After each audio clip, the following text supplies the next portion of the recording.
The event this afternoon is organized in collaboration with the United Nations Population Fund. It is also my great pleasure to welcome to IPI the Director of the Technical Division of the Fund, Benoit Kalasa, who will be making opening remarks. 1 year ago, IPI hosted a panel on the Compact for Young People in Humanitarian Action. Participants highlighted the eagerness of young people to contribute to their communities and their commitment to make the world a better place.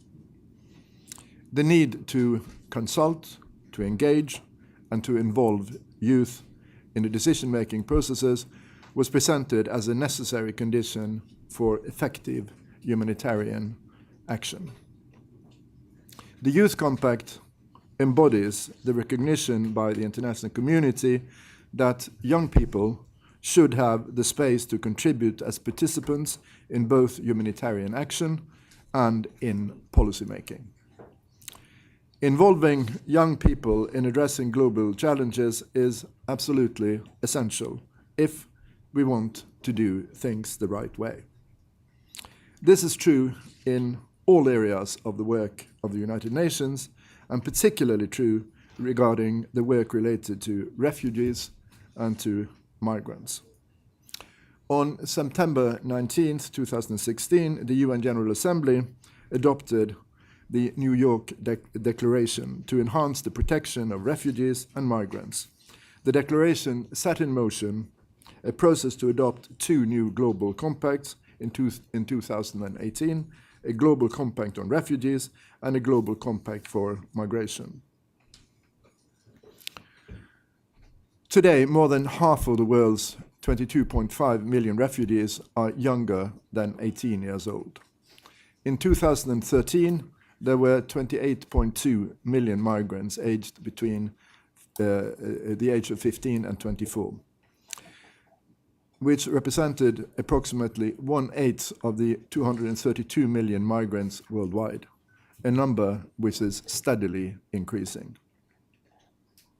The success of both the refugee and migration compacts will require taking into account the specific needs of these youngsters, as well as ensuring their meaningful participation in the negotiations.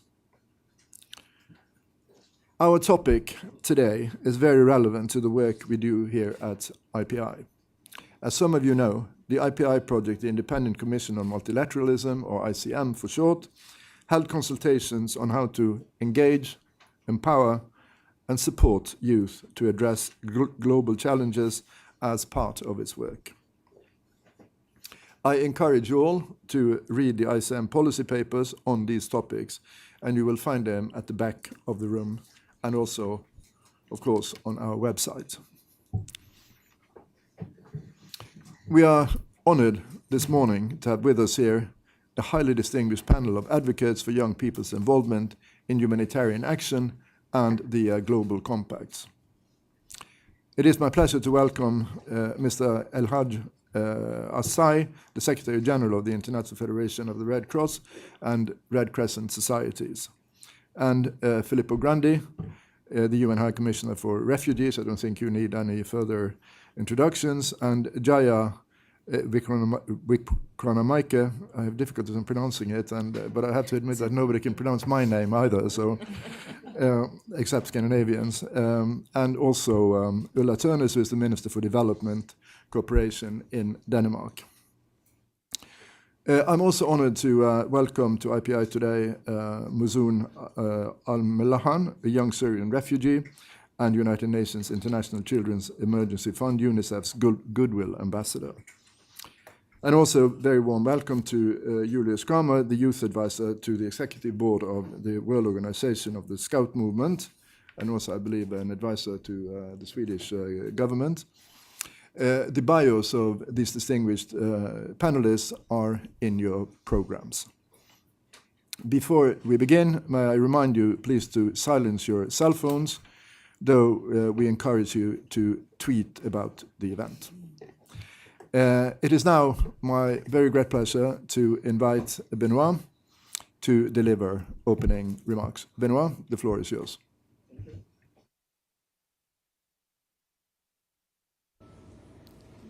Good afternoon. I'm delivering these remarks on behalf of the acting executive director, who has a conflict agenda. So I will just read as it is, and then so I start. Good afternoon to all of you. It is my pleasure to welcome you on behalf of the over 50 members of the Compact for Young People in Humanitarian Action here in New York. I thank the International Peace Institute and the President for hosting this event and for receiving all of us here. It is indeed a true pleasure to partner again for a second time in a row with the International Peace Institute to bring to the forefront the needs and aspirations of young people in crisis and humanitarian settings. Today's adolescents and youth are the most mobile generation of young people in the history of the planet. More than 600 million of young people aged 10 to 24, a group larger than the entire population of the European Union, live in fragile and conflict-affected settings. More than half of the world's 22.5 million refugees today are less than 18 years old. Through the Youth Compact, which UNFPA proudly co-leads with our colleagues from the International Federation Red Cross, we have an unprecedented commitment of key actors to ensure that the priorities and rights of all these young people are addressed.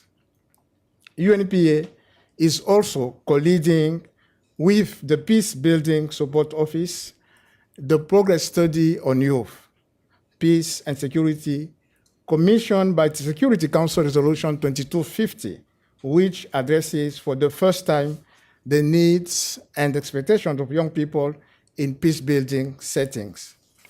The Compact is a commitment that young people are informed, consulted, and meaningfully engaged throughout all stages of humanitarian action and peace building. To put young people at the center, the Compact have 5 key actions for accountability. In short, it is all about participation, leadership, services, capacity, and local action.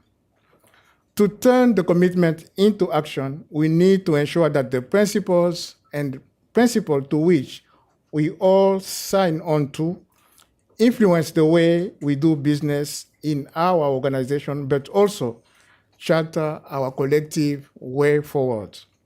We are committed to ensure that youth perspectives are included in global plans to reduce poverty and open the way to a sustainable future. Exactly a year ago, across the street, the United Nations General Assembly adopted the New York Declaration and committed to increase the protection of refugees and migrants. The declaration set in motion a process to adopt 2 new global compacts in 2018, a global compact on refugees and a global compact for safe, orderly, and regular migration. UNFPA is pleased that we have here with us today 2 pen holders of both compacts to discuss how we can future-proof these new agreements by building in a strong youth component. Their presence here today shows the importance the international community is attaching to the systematic inclusion of young people, their strengths and capabilities in this critical agenda. It reflects the realization that strategic investments that tap the energy of young are necessary conditions for the success. But most importantly, I am glad we have young people here today to point the way forward. We need to listen to them and follow their lead. I hope that the partnership and work we have done together with young people in the Youth Compact can serve us with a blueprint for moving this agenda together. Colleagues and friends, if we want effectively humanitarian action, peace, and hope for the future, we must embrace the full participation and priorities of young people. If we want a more stable and sustainable future, we can no longer afford to leave young people behind. UNFPA is proud to co-sponsor this meeting together with the International Federation of Red Cross, and I thank our host here, the Institute for Peace. I thank you all for your strong commitment, and I pledge UNFPA's continued leadership in moving forward the Compact for Young People in humanitarian action together with all of you. And I can commit again that we are ready to follow up with the discussions and the recommendation that will come from this conversation. Thank you very much.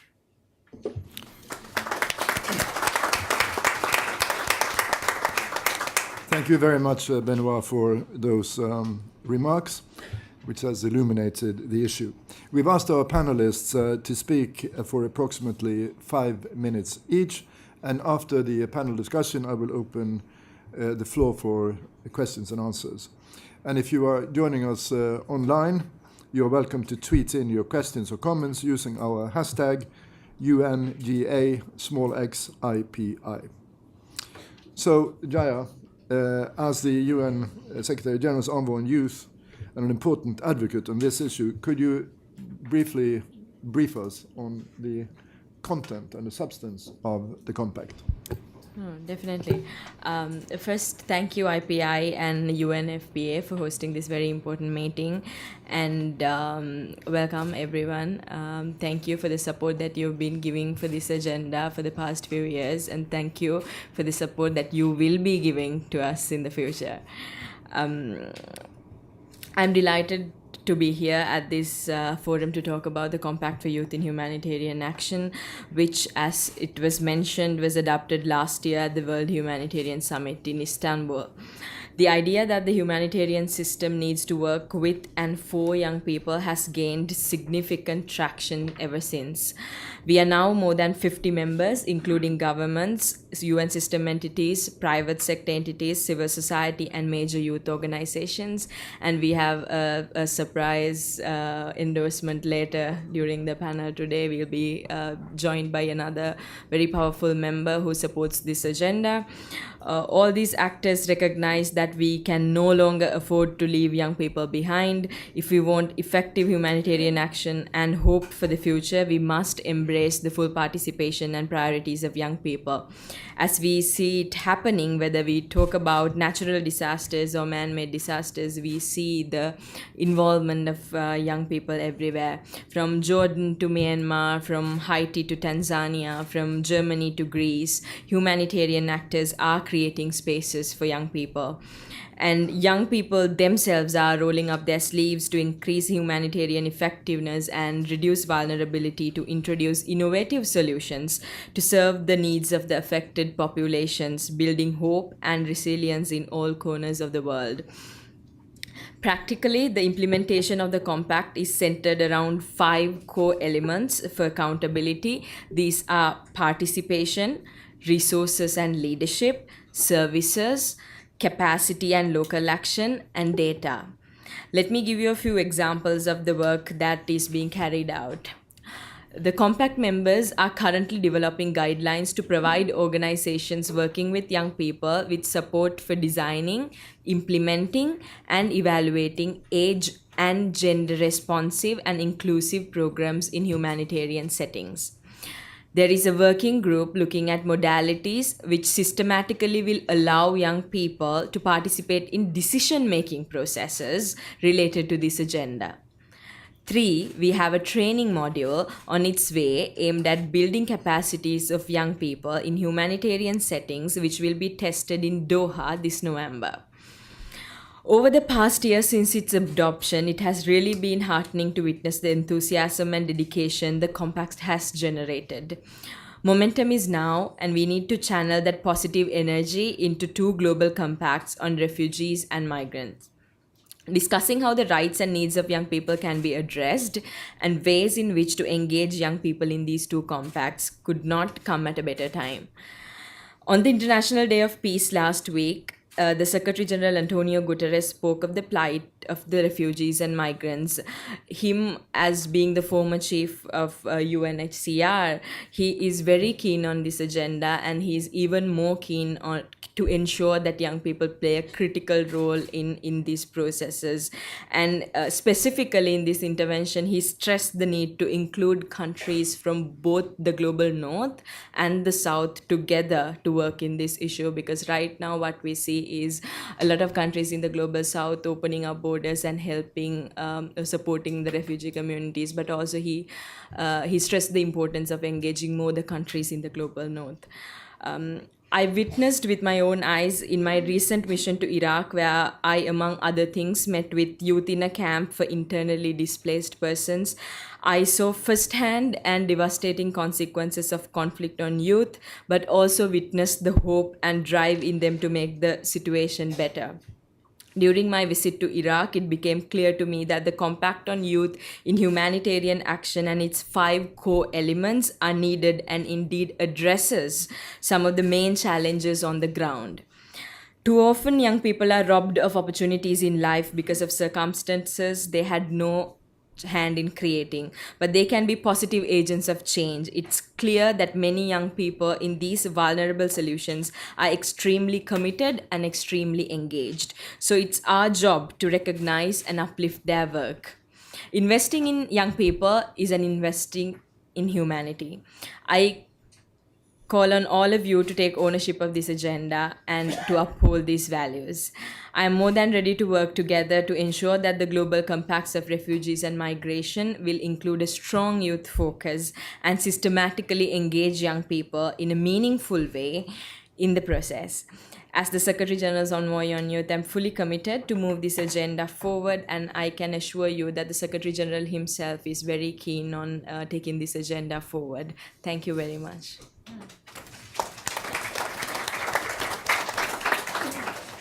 Thank you very much for a brief but very comprehensive presentation, but I should also particularly thank you for the very important and also very impressive work you already have done. So thank you once again. Let me now turn to you, Filippo. Following the New York Declaration for Refugees and Migrants, the High Commissioner has been tasked to develop a global compact on refugees. So, Filippo, from your experience working in developing the refugee compact, could you please tell us what is being done to meaningfully involve and engage with youth in this process, as well as the steps which have been taken to ensure the needs of youth? Are they being adequately addressed? Filippo. Thank you, Terry, and thank you for inviting me here again for the second time today. I have 4 brief observations to make on this subject, which is so important. Sorry. The first is, what is a global compact? You know, we're talking here about a global compact to young people. I couldn't think of a more boring word for young people than global compact. A boring discussion in the General Assembly about the political aspects of a very complex situation. What's the link? And I think that this is what we should really reflect, because actually, in spite of my initial statement, there is a huge stake for young people in this compact, and we want young people to be important stakeholder in this process, and especially in the results of the process. The global compacts, there are 2, as you know, refugees and migration. The ambition of the global compact on refugees, which is the one that my organization is more involved in, is really to reaffirm, and I quoted this morning here, I quote it again, the preamble of the Refugee Convention. It's a very short sentence which says refugees are an international, a shared responsibility. So there is reaffirmed this sense that it is a responsibility that has to be shared globally. Not just a few countries hosting refugees, not just a few donors giving money, everybody. And the other dimension that we want to promote through the compact is that this is not just about governments and United Nations and maybe a few NGOs. This is the traditional way. If we want to respond effectively to this huge phenomenon of refugees, really the response, the participation should be the whole of society, as we call it. And young people are the majority of this whole of society, so they have an important stake as well. So I like to think that both in terms of responsibility and response, young people have a major role. I insist also in terms of responsibility because the compacts are about the future. You know, next year, hopefully, the Refugee Compact will be approved by the General Assembly. It's not that the next day everything will be fine. It will be a long process to improve responses. But if we do that, we will have addressed one of the major challenges that those that are young people today will have to face in the next 20, 30 years. That's why we want to appeal to the sense of responsibility of young people in that respect. The second observation is that the compact is also a way to improve the effectiveness, the appropriateness of the responses to refugee crisis. There are, as was, I think, already mentioned, we estimate at UNHCR that there's about 66 million refugees and displaced people, people forced to flee their homes because of war, of violence, of persecution, and other factors, but mainly these. The majority of these 66 million are young people. And the majority of the communities that receive refugees and displaced are also made of young people. Remember, 90% of the 66 million are in low or middle income country where the youth bulge is the biggest. So you can see that on both sides of the movement, those who move and those who receive, the young people have a major role to play. The third observation is that, as you know, and as I have already repeated many times in the last few days and months, we estimate that the average length of exile is between 15 and 20 years. That's a generation.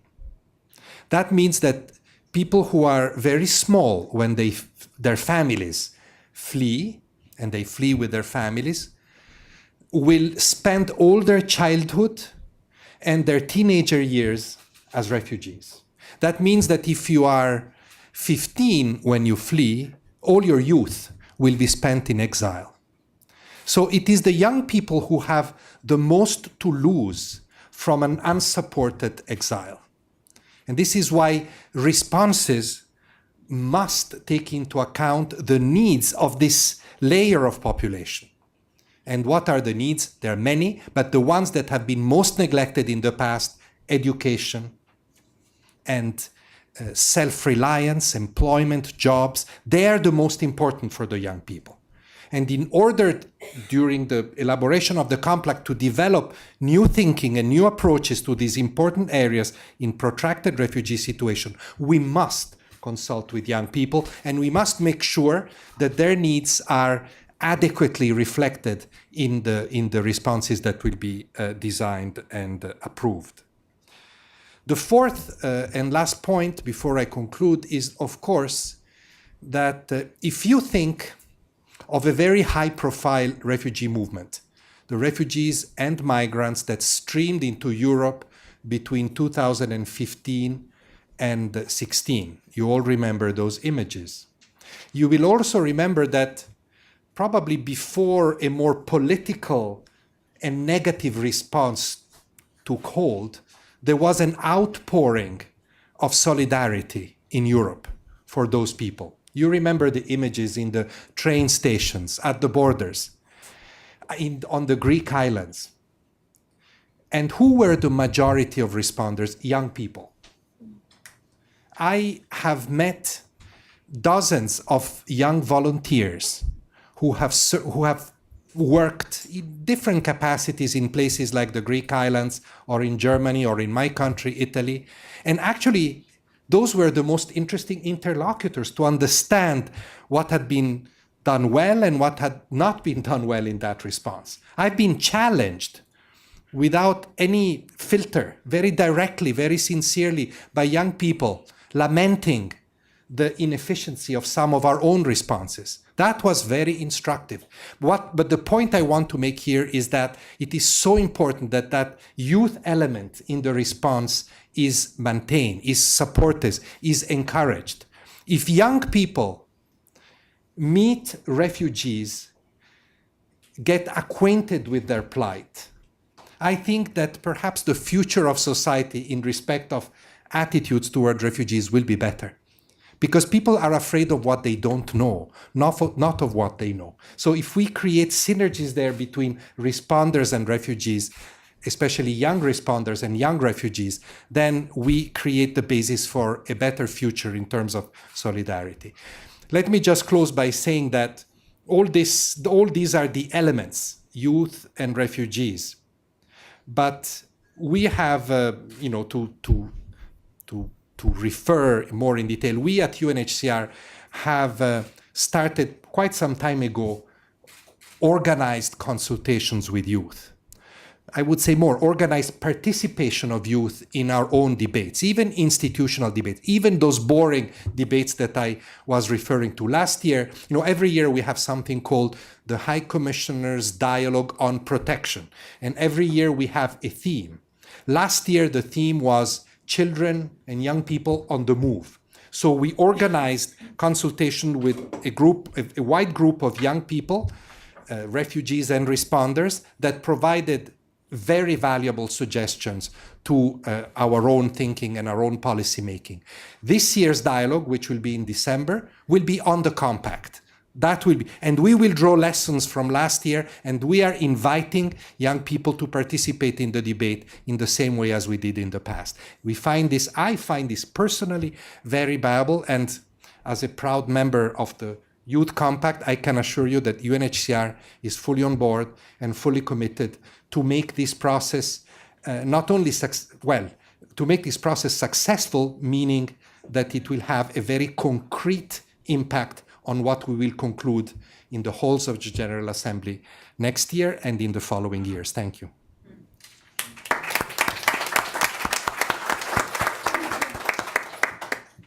Thank you very much, Filippo, for an excellent presentation, but I'd also like to use the opportunity to thank you for handling an extremely difficult, complex and challenging job so well.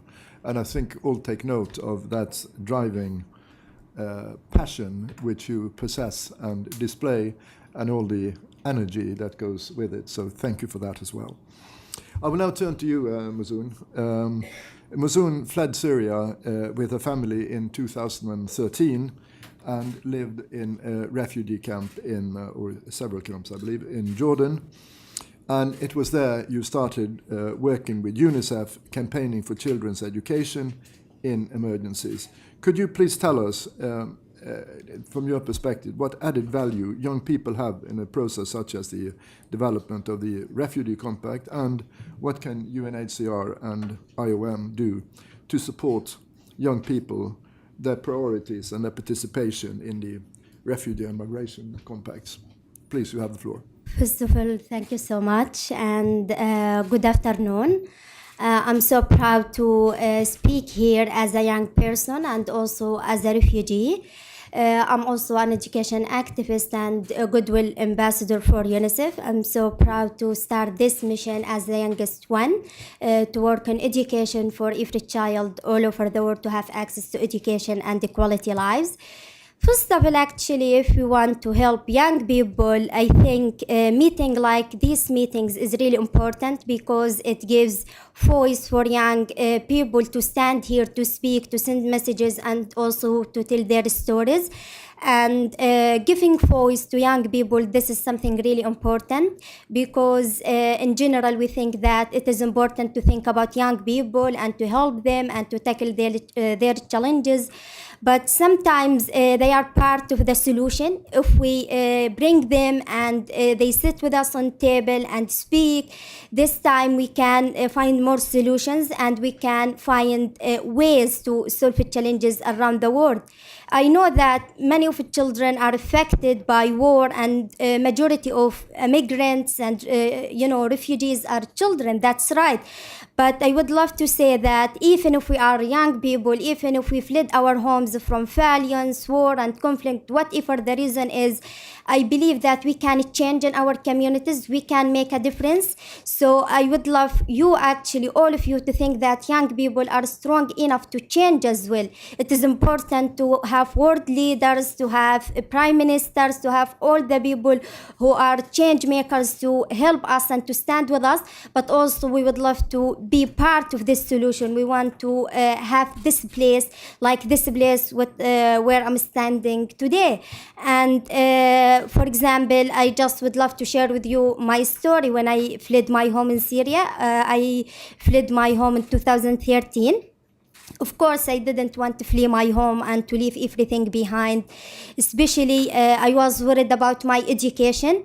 I thought as a person who just 14 years old that I cannot continue my studies in a place like a refugee camp. And that was the hardest, actually, decision in my life. But when I left my country, Syria, I just carried with me my hope. And I carried with me also my books, because when my dad told me that you don't have actually to bring with you heavy things, and just he said, yeah, bring with you the most important things, I said, yes, I'm not going to bring anything. But at that time, I told myself to pack my books, my school books, because I believe in education, and I believe even if I have challenges in my life, I can overcome all the challenges by something like education. Education is the weapon which we use it to be strong and also to rebuild our countries again. So upon arrival to refugee camps in Jordan, first of all, I lived in Zatri camp. And of course, it was a very difficult life. We had many challenges, like there was no electricity, there was no internet, we lived in tents as well. But I didn't care about any of those challenges. Actually, my interest was about my education. And when I found the school in refugee camps, I felt like I had everything. And I realized by education, I can change this difficult situation. Because education, it is not only a right that, just to go to school or to achieve high grades, it is also the future itself. And it is, in my opinion, and also in the opinion, and it is the fact, actually, it is the thing which gives everything. So at that moment, when I had my education in refugee camps, I believed I will be who I would to be, and now I'm standing with you. That's because I believe in education, and I believe as a young person I can make a difference. So when I went to school in refugee camps, I was so pleased to start learning again. But what I saw there, many girls, many boys like me who lost hope, who felt they are not matter, and as a refugees, it is not important for them to be educated people. So for me, as I consider education is important for me personally, I consider it important for others as well.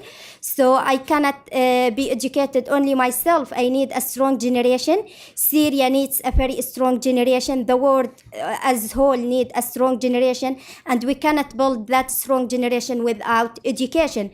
So I told myself to start a mission. I was at the age 14 years old, and to start to encourage people to go back to school and to believe in education as a way to rebuild our countries and to face the challenges in our lives.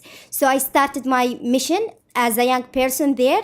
And when I started there encouraging people and advising them to go back to school, I was so pleased when I saw many people who went back to school, who liked actually what I told them about education. And, you know, when you give a person education as you give a person a future. So I was so pleased and proud to make a difference in my community. And I wasn't like, you know, a strong person, or I wasn't that old person. I was just a 14 years old a girl, and I was, you know, just advising people and making a difference in my community. So I'm so proud to do that over 3 years, and as an education activist. And now I'm living in UK. But when I lived in UK and started my new life, I was lucky to start, you know, a new life. But I will never ever forget the people who are still living in refugee camps, who are still suffering. So from UK and from any chance that I have, opportunities that, you know, I can use them to speak on behalf of refugees and children, I will use them. Because in my opinion, a child is a child, no matter if they are refugees or immigrants. At the end, they suffer and they need us. They need you to listen to them and to give them voice. And I'm not talking about them as a different person, because I am myself a young person and a refugee as well. So I will do as much as I can to represent them and to help them, because it is really important to talk about young people. It is important to think about them, but the most importantly that to help them. I think helping them is something really important. And yeah, this is starting with you today. And I hope you continue your continuous support. And I'm so proud that, you know, I spoke with these amazing people who are really making a difference. And young people really need you. And just I would love to say, all of you can do something, but let's stand together and have solidarity and give the young people the opportunities as globally, not only like General Assembly and the high-level meetings to engage young people, but also let's engage them everywhere, especially in the places which suffers right now, and those who are living in emergencies. They suffer and they need you. Thank you.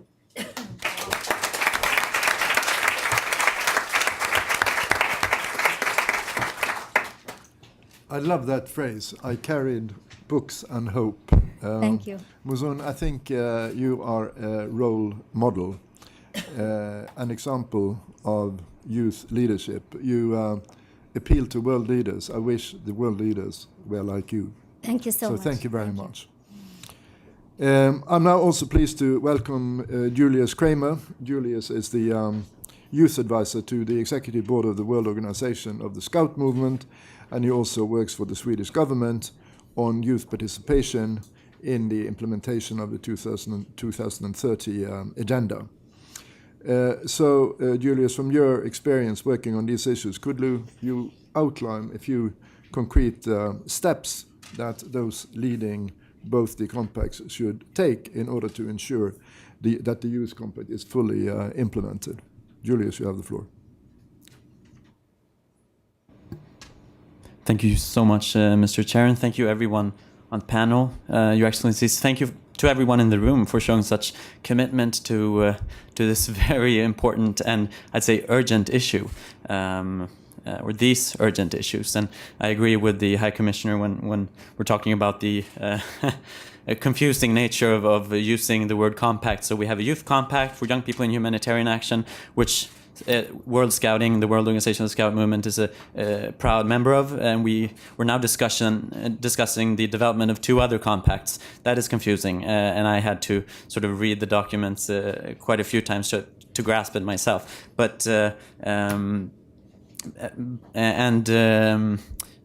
I wouldn't agree that the discussion is boring, and I wouldn't agree that young people aren't interested in being engaged in a boring discussion. We're super interested in being engaged in these boring discussions. But Mr. High Commissioner, it's up to you and all of you to create, I guess, the enabling environments for it. And I think language is one important part of that. So not using, I mean, we have three definitions of compact, just during this session, and that's not in any way a criticism to the hosts, just to clarify. But this is how the UN oftentimes takes for granted that everyone's on board and understands. But so let's move to the content and sort of what I want to get across here. So I'm from the Scouts. I'm one of 40 million Scouts worldwide, and my background is working with integration in the Swedish context. I'm a Scout in Sweden, and Swedish Scouts stepped up, as many parts of society, in 2015, and of course before that, and ever since. But when we saw an increase in people seeking Sweden as their new home, and I have a few lessons from that experience and from the Swedish Scouts that I want to share with you.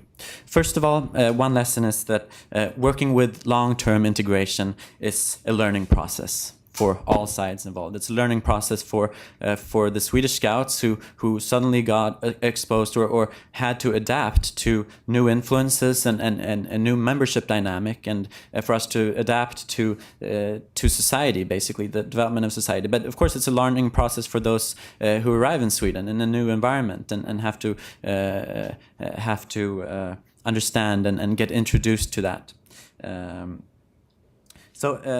Another lesson is that integration or working with refugees or migrants, it's not a side project. It's our core business. It's what we have to do. It's nothing temporary.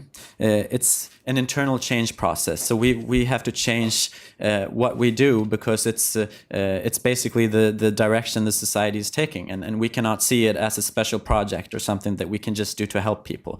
We're in it for the long term. Another lesson is that Swedish Scouts have actually grown by getting better at working with refugees and migrants. And we're one of few NGOs in Sweden that grow, and we've been growing consistently over the past 3 years with 1 patrol a day, and that's 8 young people a day.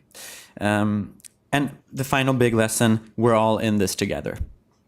Host communities, transit communities, resettlement countries, refugees, migrants, young people, old people. So we've been talking about education. I'm really happy that education has taken such a big part in this discussion. And education is really one of the keys to both long-term integration and bridging the divide between what we say helping people in urgent need, but also working more long-term with development towards sustainable development. And Scouting, we're in the business of education. It's what we do. It's our core business. But we do non-formal education. So I want to move some focus to that as well, because the non-formal education that we do and the safe spaces that we create for young people and the leadership opportunities and the empowerment, that becomes so much more important when these children don't have access to ordinary schools in a humanitarian setting. And Scouts and other youth clubs, they don't need a classroom to operate. So that's the thing, recognition of the non-formal education. And in the humanitarian context, Scouts are often the first ones to respond. And it's not because we have the most resources. It's not because we have the best, most advanced technology, cool helicopters to drop us down in the middle of a war zone. It's because we're already there.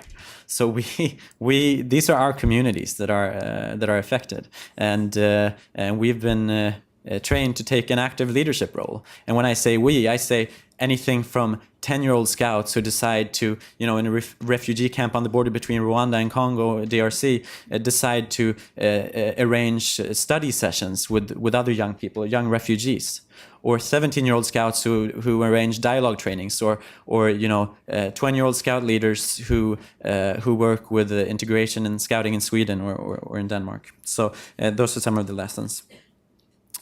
Another thing I want to do, just to zoom out a little bit more, is, this is a room full of decision makers and young people, okay? And if we look around this room, it's full of solutions. So it's not just Scouts that sit on these solutions, and young people are extremely engaged in their societies. And we carry one of the important keys, which is attitude.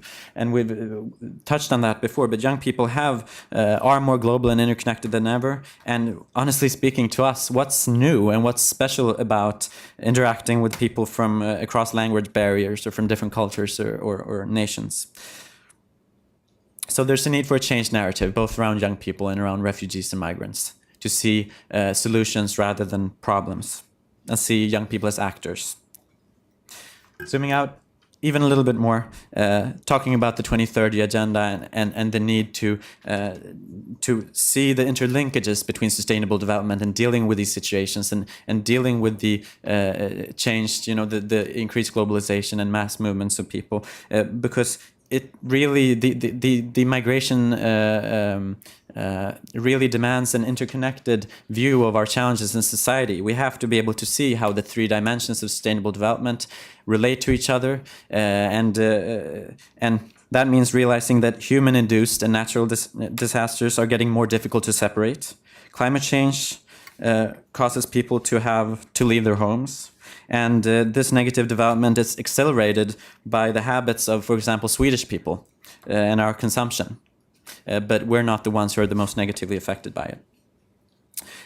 I want to give a couple of pieces of advice to, first of all, to the co-facilitators of this process of the two compacts, the Compact for Migration and the Compact for Refugees, which is the process that we're in the middle of right now. So for the compacts to be relevant, and the groundbreaking agreements that we want them to be, and for them to be implemented in the long term, young people have to be part of the process from the beginning. And this is now. So that's what we're talking about. And that's why we're having this session. So big kudos to the hosts of this session. I really hope that this conversation enhances youth participation in the continuous formal deliberations, and we're happy to discuss that more as we go forward. I know that both the Scouts and the UN Major Group for Children and Youth and the Compact for Young People and Humanitarian, that we're ready to take a lead on this.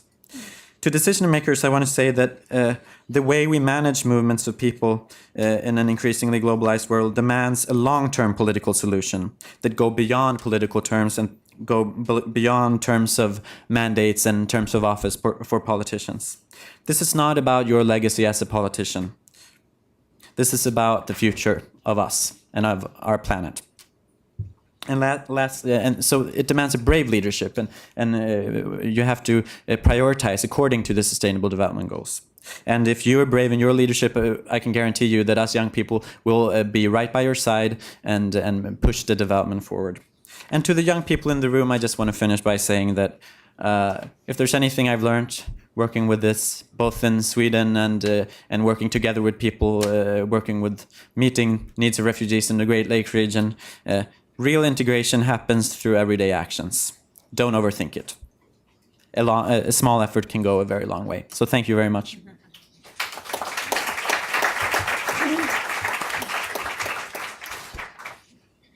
So we just heard another terrific presentation, very eloquent, from a very sharp-tongued young man, youth leader and Boy Scout. Keep up the good work. Can I now move to Ulla, who is the Minister for Development Cooperation in Denmark, and ask her to share with us her thoughts on the issues and also about Denmark's engagement on this important issue. Ulla, you have the floor. Thank you very much, Terry, and thank you so much for organizing this very important debate at a very timely moment. And especially thank you so much for involving young people in our discussion today.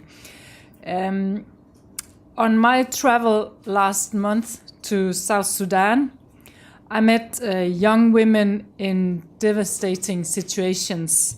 They were forced to stay in overfilled camps, afraid to leave the compound because of high risk of sexual violence and violence as such.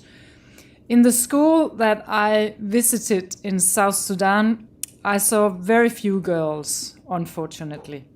The fact is that an adolescent girl in South Sudan is 3 times more likely to die in childbirth than to complete primary school.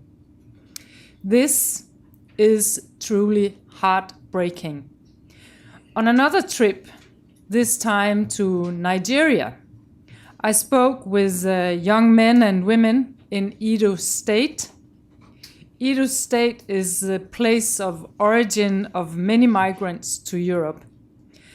as they cannot find work and lack of other livelihood opportunities, many end up migrating, exposing themselves to severe dangers and human rights violations in the hands of smugglers and traffickers. Those young people that I've met on my trips all share the hope for a better future. They have capacities, they have potential that could be unleashed to make them agents of positive change, to their own benefit and to the benefit of the societies where they live. This is what we should aim for in the global compacts for migration and refugees, as well as to make sure that especially the girls stay in school during humanitarian crisis.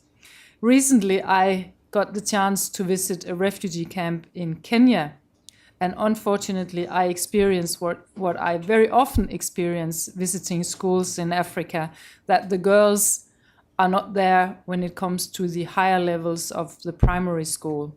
And in situations of humanitarian crisis, I think we have to do better as international partners to make sure that the girls also stay in school when they are in refugee camps. In the New York Declaration, we have committed to two issues that I consider central to further address in the global compacts. And first of all, it's about education opportunities. And secondly, the protection and empowerment of young women is also very important. Without literacy or without access to sexual and reproductive health care, young people will have great difficulties in achieving their ambitions. Finally, I also think that the compact should reflect the nexus between short-term humanitarian assistance and the more long-term development cooperation. As was mentioned by Filippo, an average refugee is refugee for at least 17 years. So we have to address also more long-term development issues like job opportunities and, of course, education. Youth is a cross-cutting priority in Denmark's strategy for development and humanitarian efforts. We take the needs of young people into account, and we seek to ensure their full participation in the way we are implementing our policies. We aim at development with and by the young people themselves and not for youth.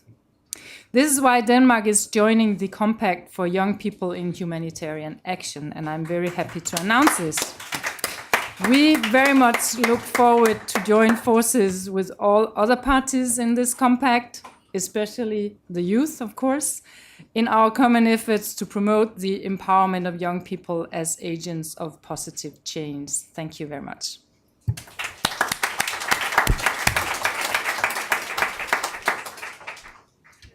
And thank you very much, very much for a very important contribution in a double sense, actually, I heard. And also thanks to your government for all the good work which is being done in the field. Two of our panelists, Filippo and Jaya, will have to leave us now. And of course, we will all excuse them because they have very important meetings to attend. I think, Filippo, you are seeing the Secretary General on these issues. So I would like to give a special thanks for them before they leave, and then we can have a dialogue with the rest of the panelists after they've left. So thank you very much to both of you.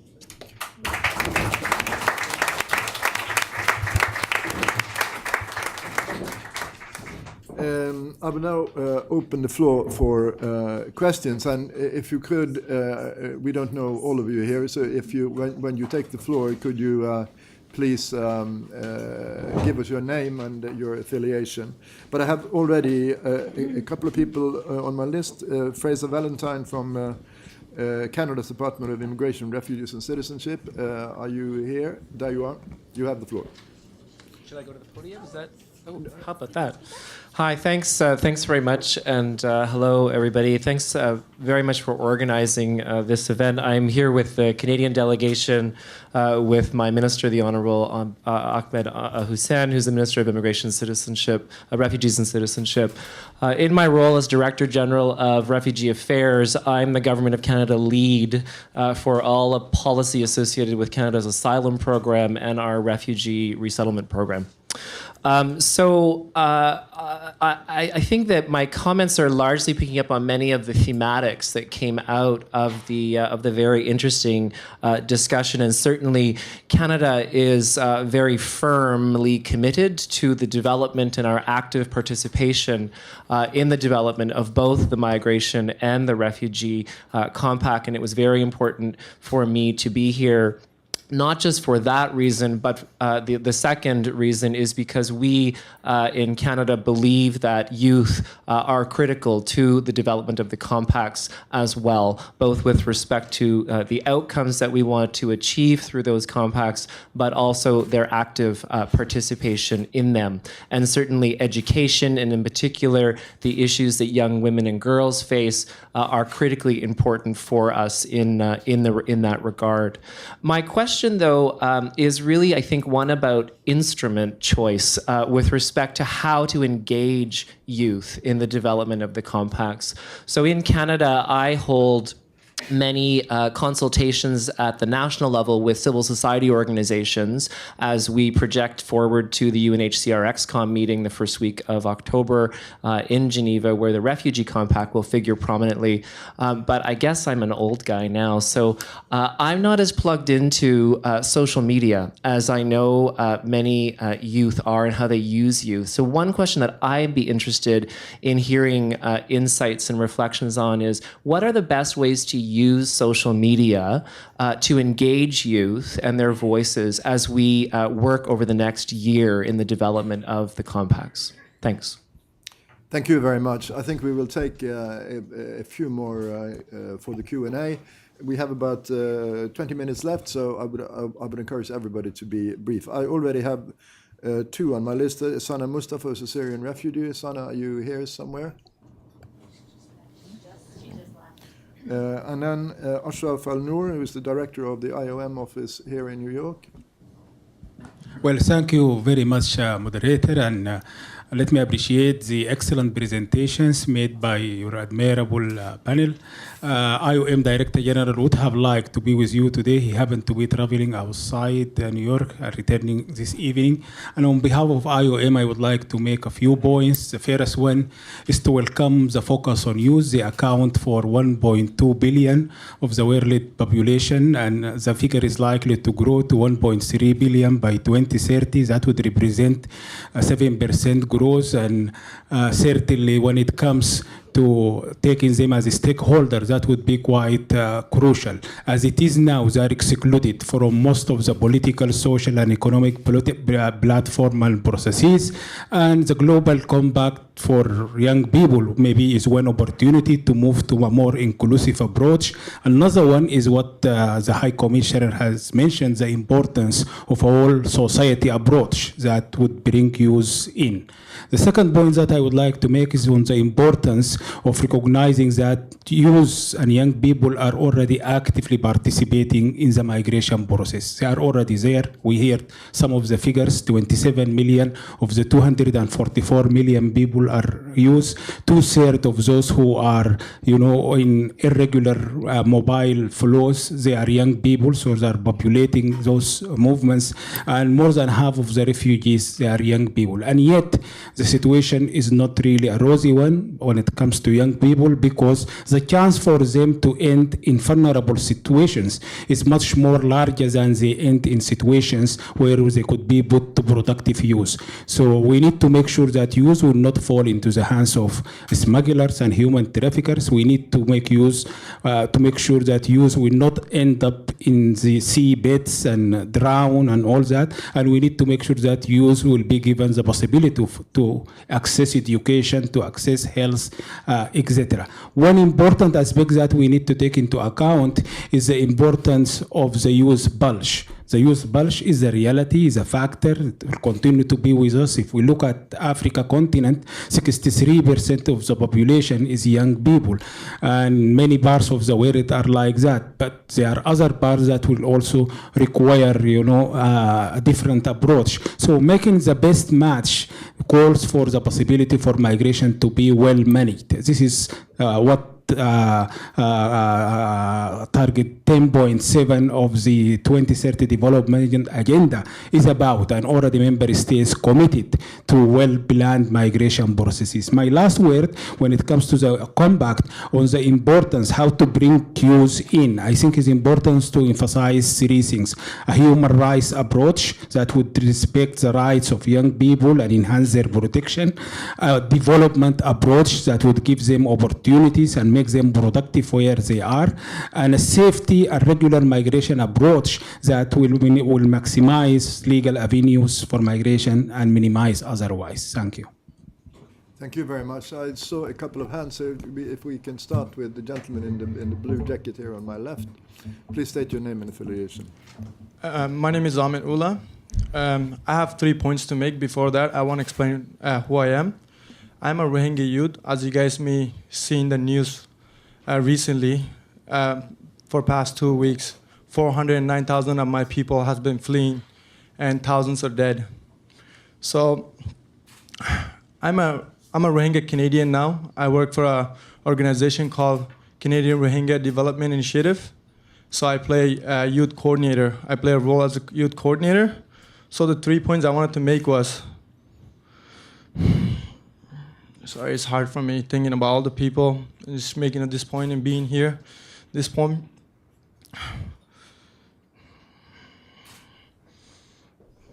the first point is the politicalization of people, their identity and right. Even in a gathering like this, well-meaning people, my role as a panelist was considered as too controversial. I was supposed to speak at this event, and I'm not pointing finger at anyone, but I'm reminding us that gravity of this situation, I continue to remain here, engage in the process.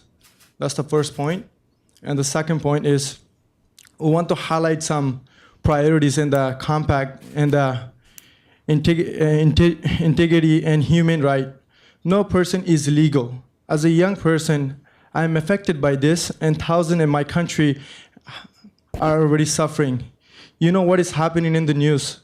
I don't need to tell you all. The fact Aung San Suu Kyi did not attend, this is very distracting. And the third point is, we would like to urge the international community to step up and pressure the Myanmar government, including evoking responsibility to protect R2P, send peacekeeping intervention in Myanmar, save Rohingya. If needed, take away her Nobel Peace Prize from Aung San Suu Kyi. On Wednesday, I will be speaking at Canadian Human Rights Committee, after which I will send the organizer of this event our organizational action official statement through the UN Major Group of Children and Compact for Young People in Humanitarian Action. We will continue to step up. We will do our bit, and you should do your bit. Thank you. Thank you for that very powerful intervention, and I think everybody took very careful note of what you said, and it will be kept in our memories. I saw a hand at the back there.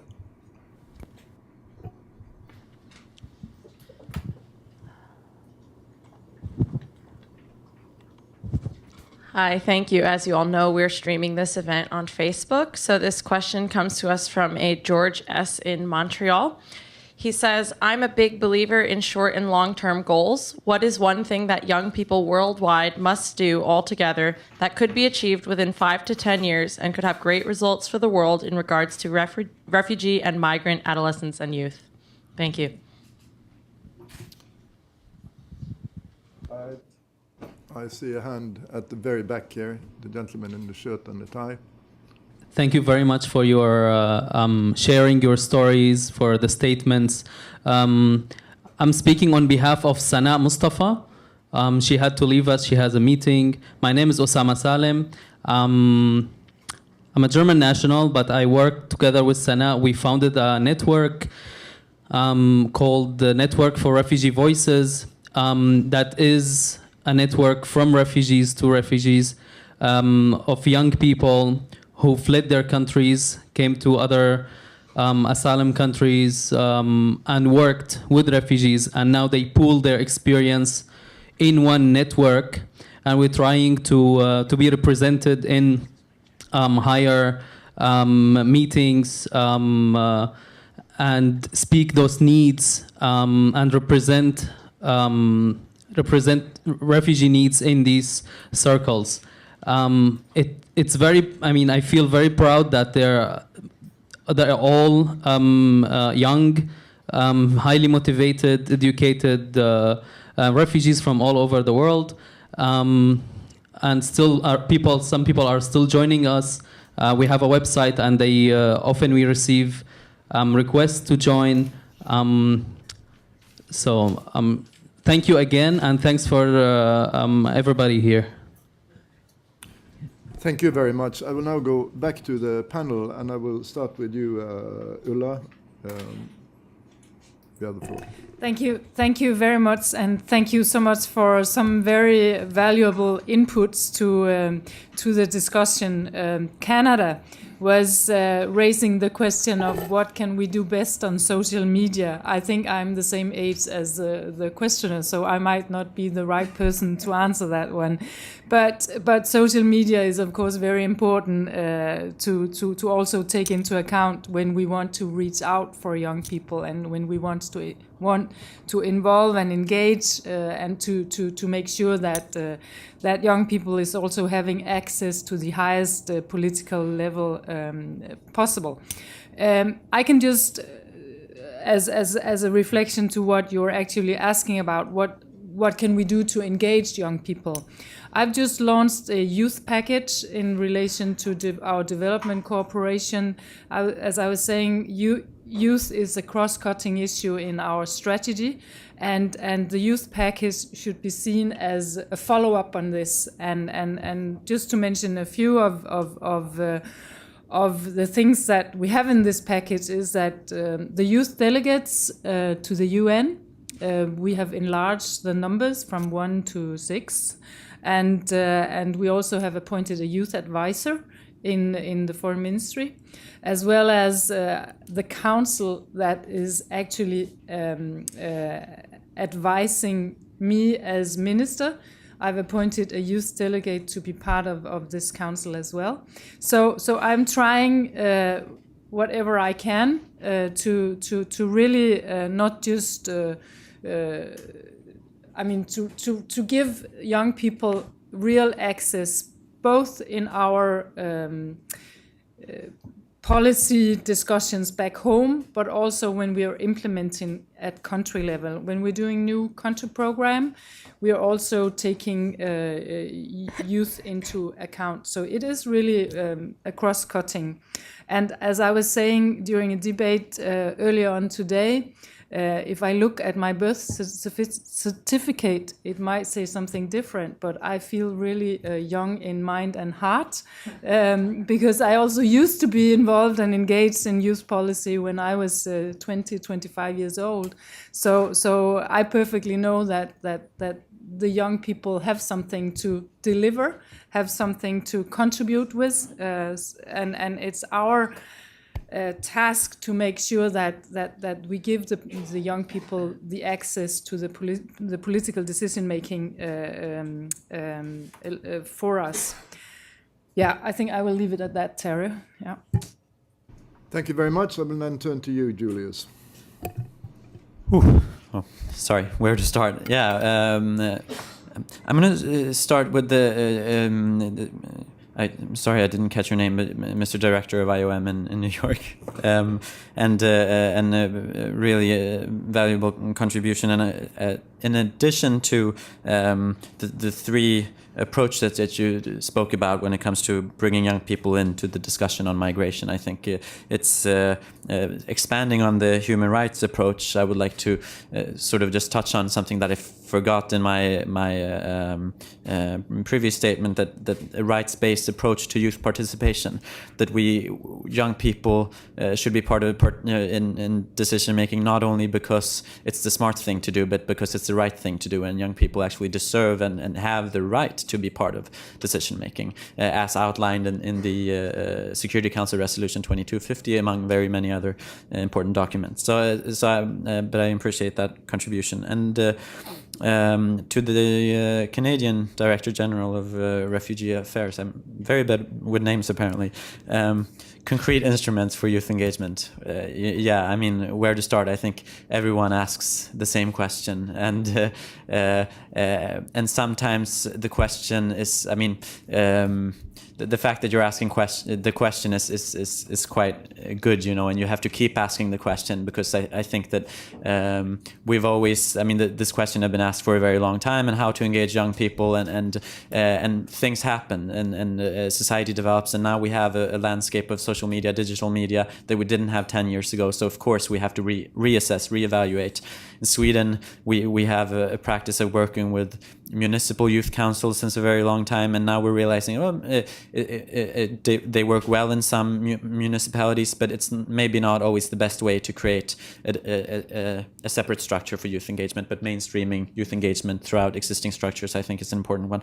But one very concrete thing is World Scouting has a partnership with something that's called U Report, which is it's You and Report, and a very youthy name, and it's an initiative by UNICEF, among very many other partners, and it's a tool to reach out and gather input from young people who are not the typical young people that may be involved in not NGOs or involved in they might be, but it's a way of, through text messages or through social media, sending out questions, short questions to young people, so that they can participate in decision making, and gathering data from the young people that might be in the sort of periphery of society. But the constant question is, I guess, I'd say just one recommendation is use existing structures for youth engagement. Use youth councils, use youth organizations, self-organized democratic structures of young people, because that's where a lot of engagement and competence is. But of course, also reaching out to those who are not organized in associations, and maybe looking at the non-traditional way of organizing young people. Not all young people are engaged in traditional NGOs, but a lot of young people are engaged in local affiliations or ethnic groups, or in very maybe perhaps looser constellations. So how do we reach them? And that's, I guess, the $1 million question. But keeping that in mind, I would like to respond to the Twitter question on one thing that young people can do or set as a target, as I interpreted the question. But it's very hard to find just one thing. But I think in scouting we have a thing that's called sort of, or one of our basic values, a good deed a day, sort of. So do something every day, and it doesn't have to be a big project, you know. It doesn't have to be something innovative or something. You do something. Just start somewhere. Don't be afraid. Sure. Yeah. Thanks. Thank you again, and then I will again turn to you. You have the floor. Thank you, and hi again. Actually, I'm not going to take that long, but what I would love to say that engaging young people is so important. That's what actually we are talking about. And I strongly believe that giving young people the voice, that's as actually I have mentioned before, when we give the young people voice to represent themselves and to talk about their challenges and their difficulties in their lives, this is something really important, because they can tell their stories better than we can tell their stories stories, when we talk about them, it is good actually, and sometimes we can send those messages through. But when the young people themselves, they come and sit and talk about their stories and their, experiences, this is something can make a huge difference in this life. So as we said that giving them a voice, I believe that it is something really, really important, and that depends on us to give them more opportunities, and especially those who don't have voice, because there is many of children around the world who don't have voice, and they don't have their basic rights, like to live in safety and to have access to education. So for the young people around the world to do something, and the thing which I believe it is going to make a difference and will help us to tackle most of the challenges in the world, that the young people who are living in countries which has peace, they can help those who are living in emergencies and those who are uprooted by war and conflict. For example, the people who are living in UK, the people who are living here in the USA, and the people who are living in Canada, for example, and Germany or other countries, they have also to talk about those who don't have access to their rights. So those people, they don't have voice. So let's stand with them, let's give them that voice, because when we make them actually heard, this is the moment to make a change. It's important to think to make a change for young people, but also they are part of this change. So when we have all the young people all over the world, they have solidarity, of course, with governments, with world leaders, then we really can make that a difference. And of course, as you have mentioned actually, that social media is a very important part of this life right now. So all of us, we have access to social media. We can use Facebook, Instagram, and Twitter, and other also stuff of social media. So we can use the social media, like send messages by social media, post and talk about the people who suffer, who now don't have access to better lives. So social media plays a very important role, and let's use it in the positive way to talk about young people, and let's actually engage them in all the possible means to make a difference. And I think that depends on all of us, and all of us actually can make a difference. And me, on my way to make a difference, I didn't make anything yet, so I'm so proud now to be as a young person with UNICEF and to lead my campaign around the world. It is not only for one country, but also it is globally. So as a young person, I believe in myself. I believe that I'm strong enough to make a difference, not only for me but also for others, because I believe my name is only a name to represent others. So with you and me alone, I cannot do anything. So let's all of us together make a difference together. Thank you so much.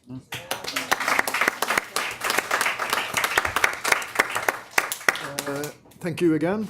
It's now time to conclude the forum, and I would ask El Hajj Al-Sai, the Secretary General of the International Federation of the Red Cross and Red Crescent Societies, for closing remarks. Young people in a humanitarian setting, that is also a compact of stories, as we have heard recently. Stories of pain, as we experience it in many parts of the world that are in crisis. Stories of multiple deprivation that young people are facing. Stories of loss, of grief, of exclusion, of abuse, as we have also noted. But it is not only that. It is also a compact of stories of hope. You said it very nicely.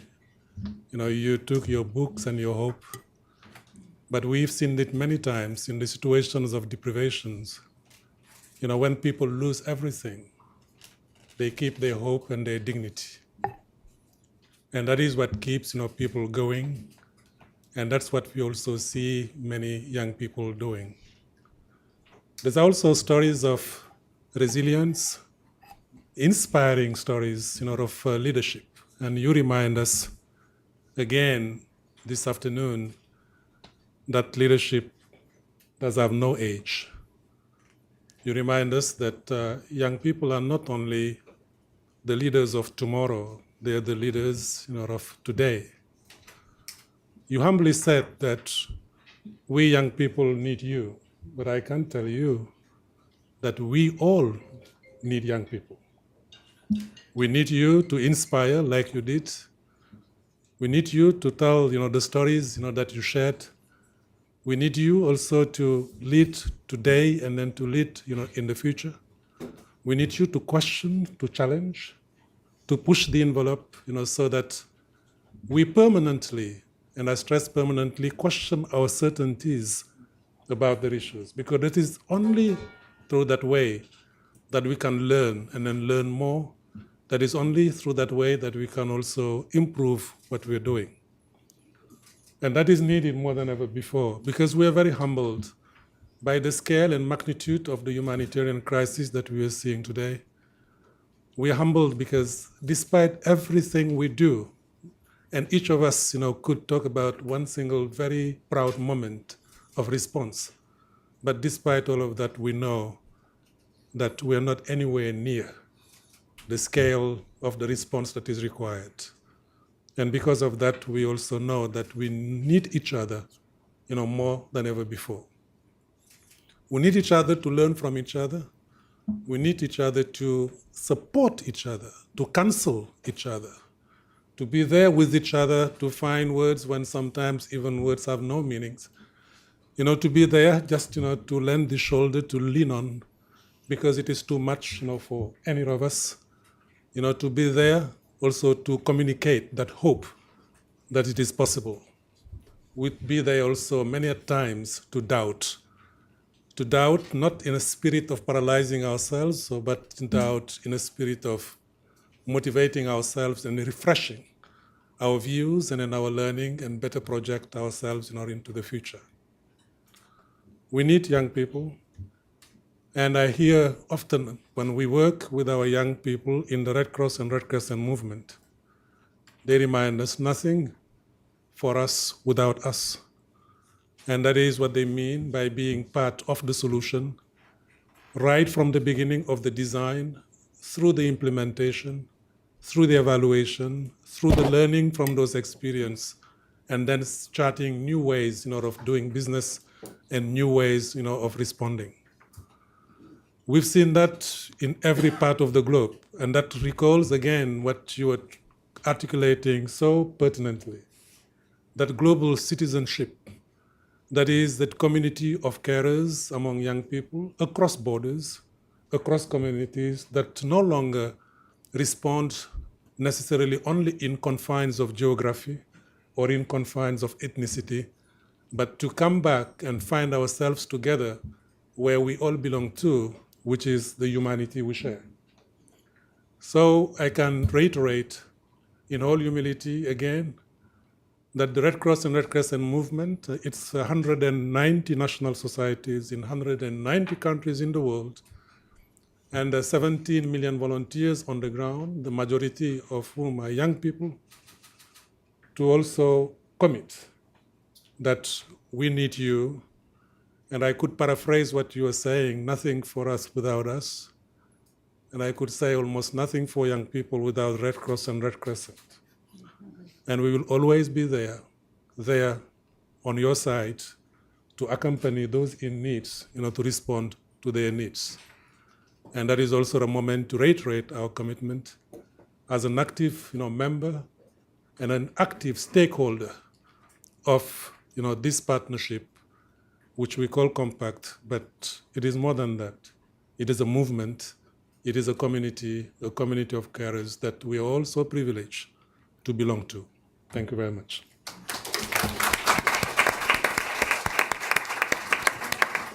Thank you very much, El Haj, and also, once again, I would like to thank the panelists for all of you, and also those who took the floor for sharing with us stories of suffering and grief, but also stories which gave us insight, stories of good work and leadership, stories of passion and compassion, and energy, which I heard from all in the panel. So I would like to thank you once again and to wish you good luck and thank everybody who came here today and wish you a good week here in New York, and I hope you will come back to other events at IPI. Thank you so much. Thank you.